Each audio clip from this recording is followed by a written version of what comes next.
Hello, my name is Jihoon Kim. I'm a partner in BCG Seoul. I lead BCG Asia Pacific chemical practice.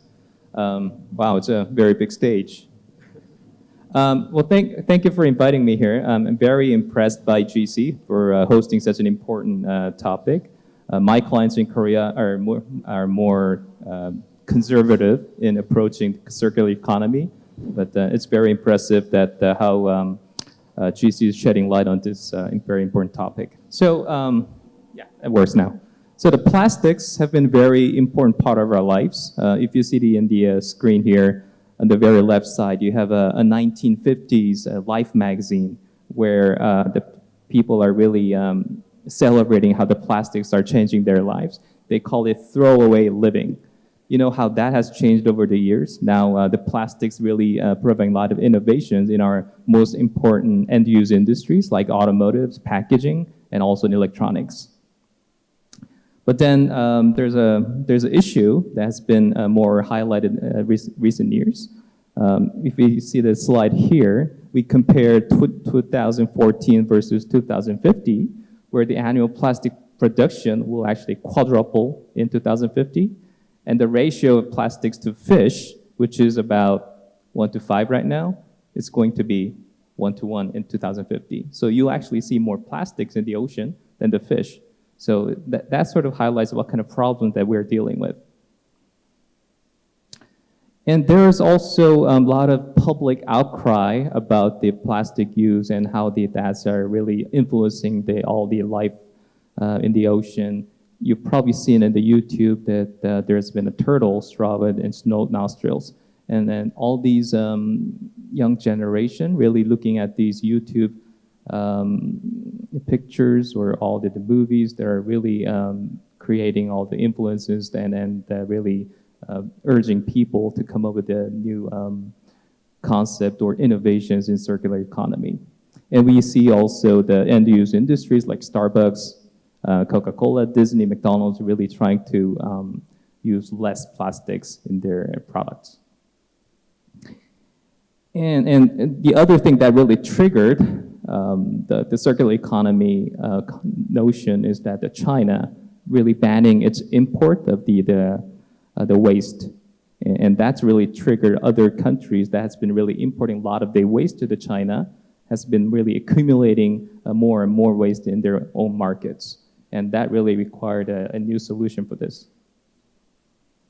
So we've been talking about the circular economy all morning, so I won't really go into much details, but we highlighted about 6 concepts here, really from buying the materials, collecting and recycling, which I will talk more in detail today, and really using the materials more smartly, and selling.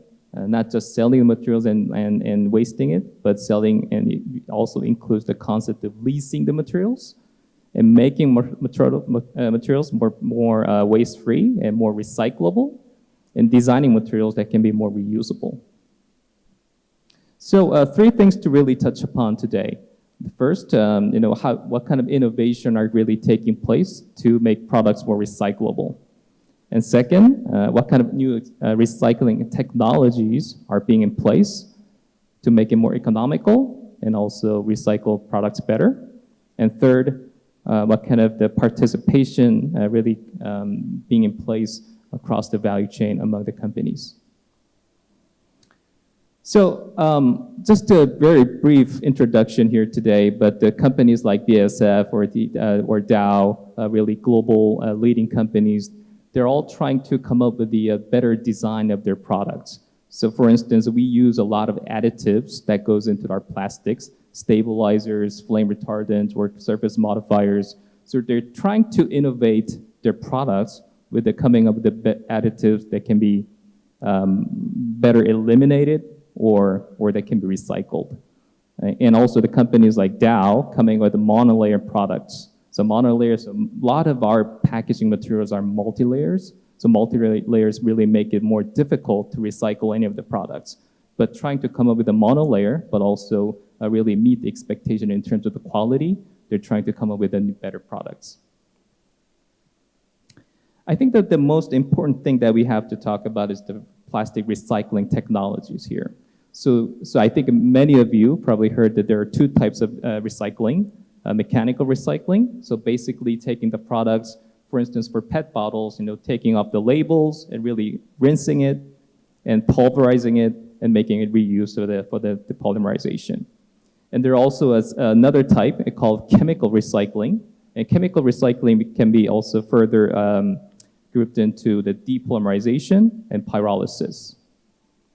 So mechanical recycling is a very mature technology, very mature industry. And its impact on the petrochemical industry will be relatively moderate because it's been there for many, many years. Depolymerization, on the other hand, it's very immature in terms of the technology advancement. However, if it does really happen, it's going to be creating a lot of impact in the petrochemical industry because it will be actually substituting existing raw materials from crude to more recycled or the waste of the bottles that we use by the consumers. Pyrolysis, somewhat in the middle. It's been the technology has been around, but then the economics has not been so great, and there's a limited impact for the potential improvement. But it's always been on the topic of a lot of R&D. The mechanical recycling, most around PET and PET and PE bottles, because it's actually very easy to recycle or easy to really collect. And we see companies like Jihoon or other consortium of the companies using microwave irradiation, or companies like Loop Industries trying to come up with a new depolymerization technologies that use less energy, less pollution, and they can come back with the virgin quality monomers, so they can be recycled without really losing any of the physical properties. Pyrolysis as a form of a chemical recycling that can convert plastic waste into energy.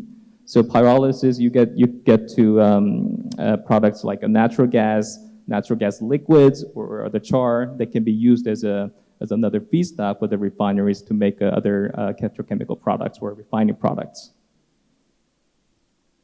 So pyrolysis, it also has a potential to have a better economics. It also depends on where you do the business and how you get the raw materials, which in this case is a waste.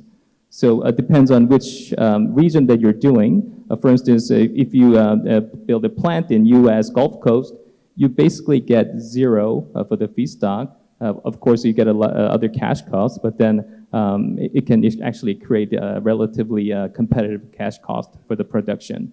And it also depends on what kind of crude price that we're dealing with. So based on the crude price, you can actually make some money. So finally, just to touch upon, there are companies that are really doing a lot of alliances to make this work. There's AEPW, a lot of notable companies trying to invest billions of dollars to make this happen.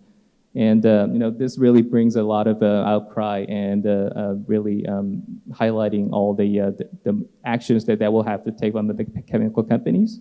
And here I just want to say the final remark: inaction is not really an option anymore. And there's a lot of value creation opportunities in the circular economy even for chemical companies like GC. Thank you.